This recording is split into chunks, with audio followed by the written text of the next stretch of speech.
Mobile से खेलने वाला एक लड़का झारखंड का लॉरेंस बिश्नोई कैसे बना? एक छोटे कारोबारी का बेटा खूंखार गैंगस्टर कैसे बना? जिसके हाथ में स्क्रू ड्राइवर था, उन हाथों को AK-47 किसने थमाए? झारखंड के लॉरेंस बिश्नोई से काले हीरे के कारोबारी क्यों कांपते थे? कहां तक फैला था इस गैंगस्टर का टेरर नेटवर्क? झारखंड के इस डॉन के हाथ खाकी के खून से कब रंगे? इस गैंगस्टर के गैंग में कितने मोहरे थे?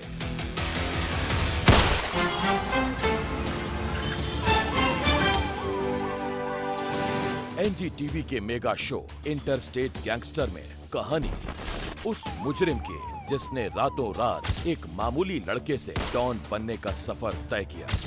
ऐसा खूंखार डॉन जिसके नाम से ही कारोबारियों के होश फाख्ता हो जाते थे, जिसके क्राइम नेटवर्क की जड़ 7 समंदर पार तक जमी थी। गुनाह की दुनिया का वो बेताज बादशाह कौन था?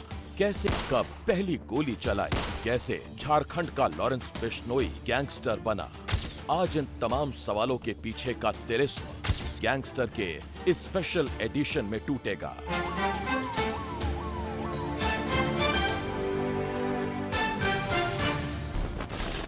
नाम अमन साहू, जन्म मतबे गांव, रांची, झारखंड। जुर्म मर्डर, अपहरण, रंगदारी। नेटवर्क झारखंड, छत्तीसगढ़। केस 150 से ज्यादा।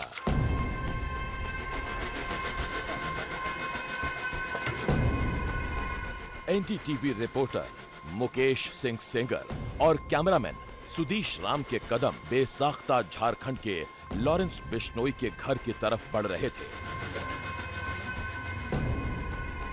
ये रांची का मतबे गांव है। गांव के बीचों बीच नीले रंग का घर, जहां अमन के माँ बाप रहते हैं। पूरे परिवार को साफ कर। अमन के जुर्म की दुनिया में पहला कदम रखने की कोई पुख्ता जानकारी तो नहीं थी, लेकिन मां ने अंदाजा लगाकर बताया कि सब कुछ रांची से महज कुछ किलोमीटर दूर पतरातू से शुरू हुआ। ये ऐसा नाजुक मोड़ था जिसकी दहलीज पर खड़े होकर अमन ने जुर्म के दरवाजे पर दस्तक दे दी। जुर्म का पहला कदम साल 2013, जगह पतरातू, झारखंड। पहली बार वो कब जेल गया था? वो 2013 में गया था।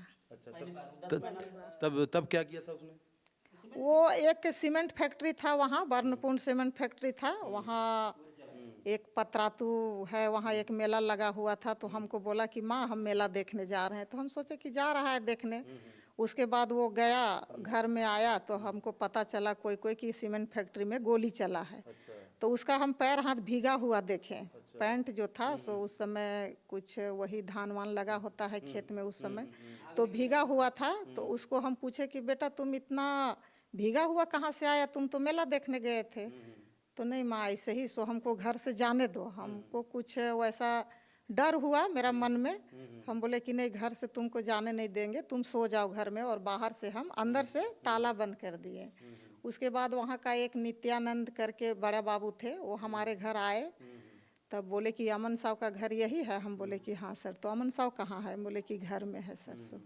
तो उनको फिर हम अंदर आने दिए। वो एक थप्पड़ उसको मारे तो हम बोले कि सर मेरे सामने मत मारिए, हम माँ हैं, इसको ले जाइए। उसके बाद जो भी पूछना है क्या करना है कीजिए। और उसके पास 12,000 रुपया था, वो रुपया हम दे दिए उनको। तो वो पैसा नहीं लिए, बोले कि ये इसको तो अब जेल जाना होगा, आप ये पैसा रखिए, कुछ छुड़ाने उड़ाने में काम लगेगा। उसके बाद वो चला गया।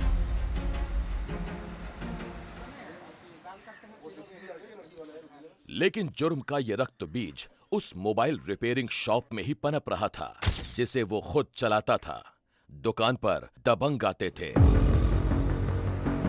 मोबाइल रिचार्ज करवाते थे और बिना पैसे दिए चले जाते थे। अमन साहू को ये नागवार लगता था।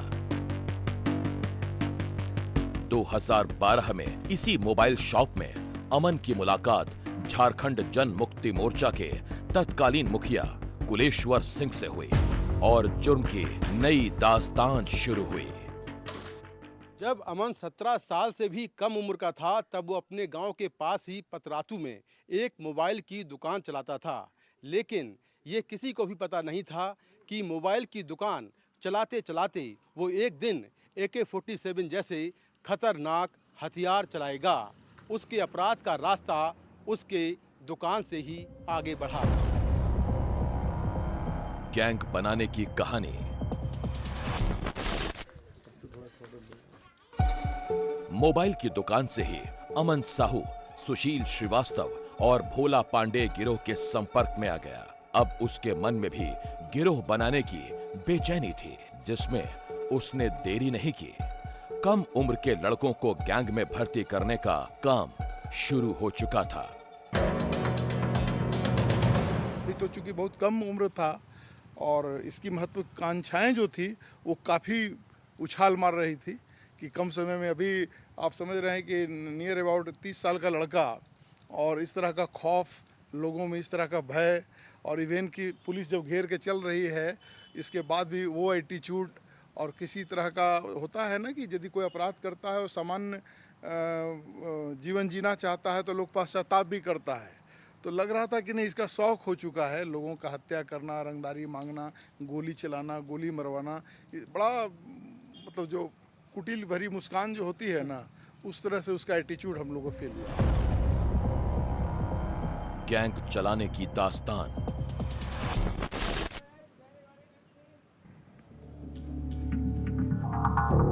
गैंग चलाने और बढ़ाने के लिए पैसों के साथ हथियार की दरकार थी।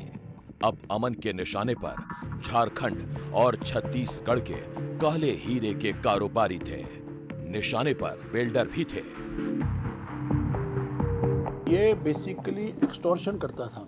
एक्सटॉर्शन मतलब कि ये लोगों को कॉल करता था और कॉल करने के बाद में फिर ये उनसे पैसे मांगता था, और जो पैसे नहीं देता था, जो पेमेंट नहीं करता था, उसमें फायरिंग करवाता था, मर्डर करवाता था, उसको धमकी देता था, बच्चे उठाने की धमकी देता था, और परिवार को गोली मारने की धमकी। ये इसका मोडस ऑपरेंडी था।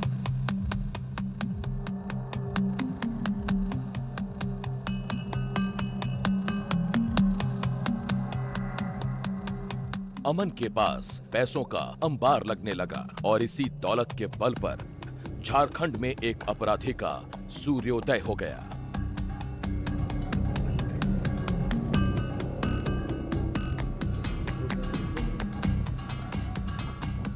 उसके अपराध का साम्राज्य धीरे धीरे फैल रहा था, जिसे और गति देने का काम एक घटना ने किया, जिसने अमन को गैंगस्टर बना दिया। सितंबर 2019 को अमन पुलिस की गिरफ्त में आ गया, लेकिन 29 सितंबर को ही पुलिस कस्टडी से फरार हो गया। इस घटना ने समूचे झारखंड में सनसनी फैला दी। सोशल मीडिया बना हथियार।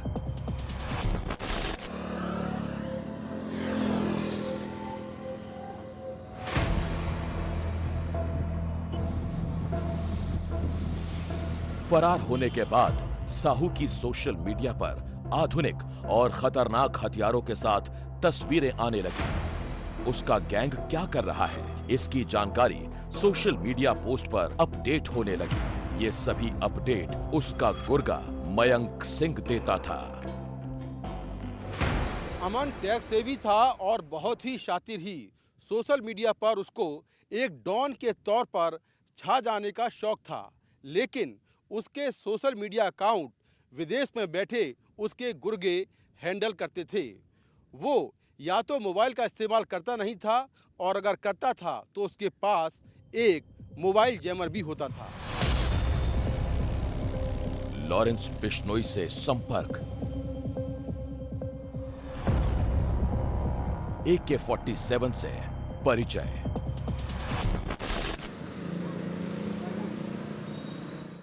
2022 में अमन फिर से पुलिस की गिरफ्त में आया।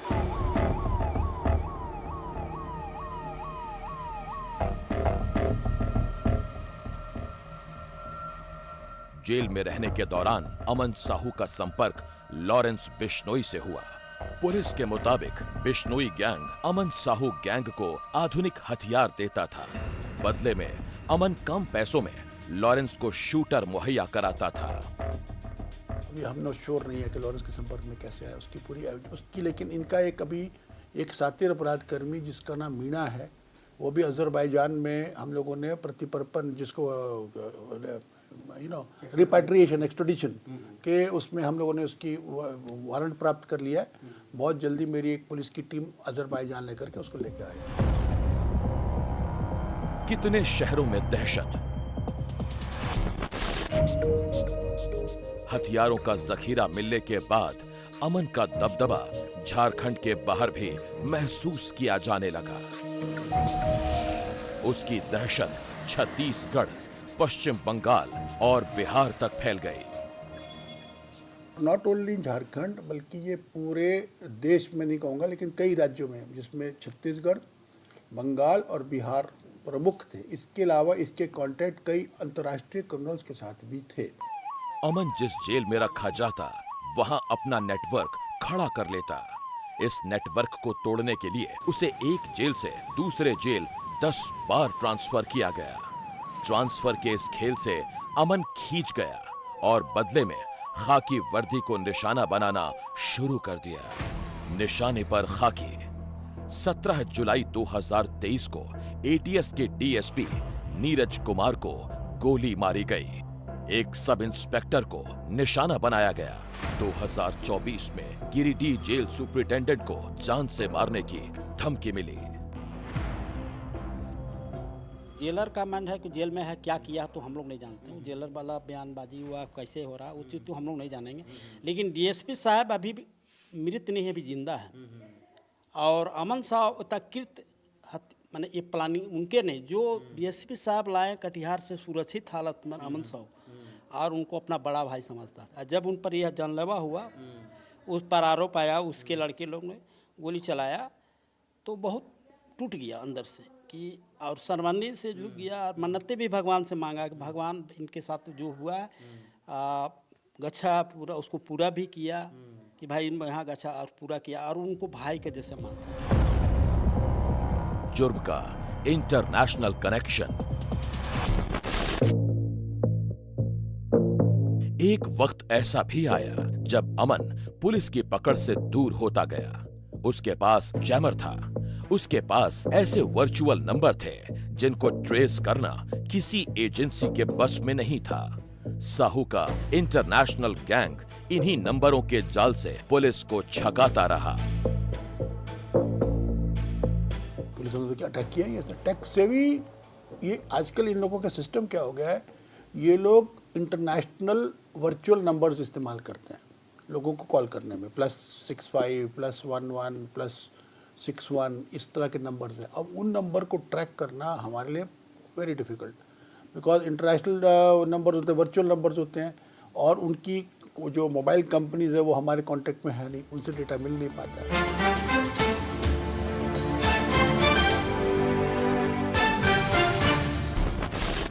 अब वक्त है एक ब्रेक का। ब्रेक के बाद आपको दिखाएंगे कैसे मारा गया झारखंड का लॉरेंस बिश्नोई।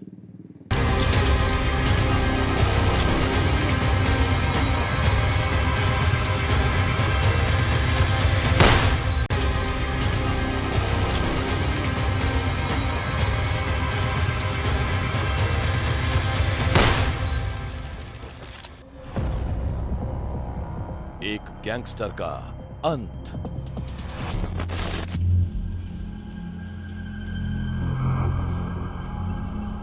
लेकिन हर आगाज के साथ अंजाम का पुराना रिश्ता है। अब इस गैंगस्टर के अपराध का भी सूर्यास्त होने वाला था। अमन साहू के गुर्गों ने पिछले महीने 2 बड़ी वारदातों को अंजाम दिया। 7 मार्च को रांची में एक खनिज कारोबारी पर गोलियां चली और 8 मार्च को उसके गैंग ने एनटीपीसी के डीजीएम कुमार गौरव की हत्या कर दी। इस हत्याकांड से पूरा झारखंड हिल गया। विधानसभा में भी इसकी गूंज सुनाई दी। मेरे लड़के बहुत अच्छे हैं, मतलब नंबर तो मैं नहीं कह सकता, लेकिन काफ़ी लड़के इसके गैंग में उपलब्ध हो। नए नए लड़के हैं, छोटे छोटे पैसे की लालच दे करके नए लड़कों से इसने, जैसे अभी हजारीबाग में एक एनटीपीसी के सीनियर अफसर का मर्डर हुआ, उसमें भी इन्वॉल्व था। अभी रांची में एक बहुत बड़े कोयला व्यवसायी पर फायरिंग हुई, उसमें भी इन्वॉल्व था। दोनों केस में लोग पकड़े गए हैं, दोनों केस में नए लड़के पकड़े गए हैं जिनका कोई पूर्व आपराधिक इतिहास नहीं है। छत्तीसगढ़ के रायपुर जेल में बंद अमन साहू को 11 मार्च को एनआईए के केस में सुनवाई के लिए रांची लाना था। इसकी जिम्मेदारी एटीएस को मिली थी।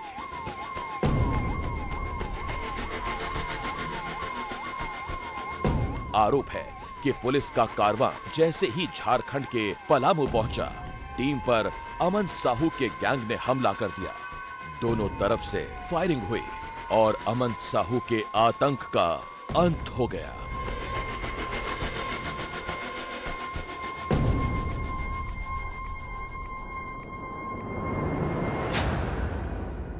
बहुत दुख होता था सुन करके, जब भी पेपर पढ़ते थे बहुत दुख होता था और बहुत मेरा मन घबराता भी था, डरता भी था, लेकिन हम फिर क्या कर सकते थे, कुछ कर नहीं पाए। और ठीक है वो अपराधी था, हम मान रहे हैं अपराधी तो था ही, चाहे जैसे था, जाने में था या अनजाने में था, अपराध तो किया ही होगा, लेकिन उसको सज़ा तो कोर्ट देना था, न्यायालय उसको एक्सेप्ट करना चाहिए था। लेकिन ये बुरी तरह से साजिश करके इतना बेरहमी से उसको मारना नहीं था। गैंगस्टर या रॉबिन हुड। पंजाब के मोहाली से इंफॉर्मेशन टेक्नोलॉजी का कोर्स करने वाला एक लड़का अपराध का बेताज बादशाह बना और 30 साल की उम्र में मारा गया। यह अलग बात है कि उसके गांव के लोग उसे रॉबिन हुड बताते हैं। मतलब खराब लगता है कि अच्छा, मतलब अपना ही था। अपराधी कैसे बन गया? गांव का वो अच्छा ही चाहते थे। अच्छा, गांव का ठीक चाहते थे, लेकिन हाँ। वैसे ही अपराधी बन गए। हाँ, वो तो जबरदस्ती उनको अपराधी बनाया गया।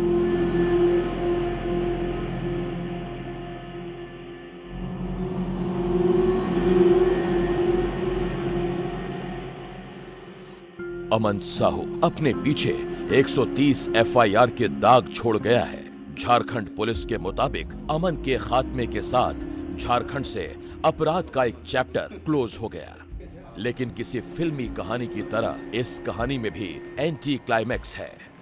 अमन का करीबी और उसका गुर्गा मयंक सिंह उसके मरने के बाद एक पैगाम दे चुका है। चलते चलते उसका ये संदेश भी पढ़ते जाइए। बॉस चले गए हैं, लेकिन घबराने की जरूरत नहीं है। हम सब एक साथ हैं। आगे का काम मिलकर करेंगे।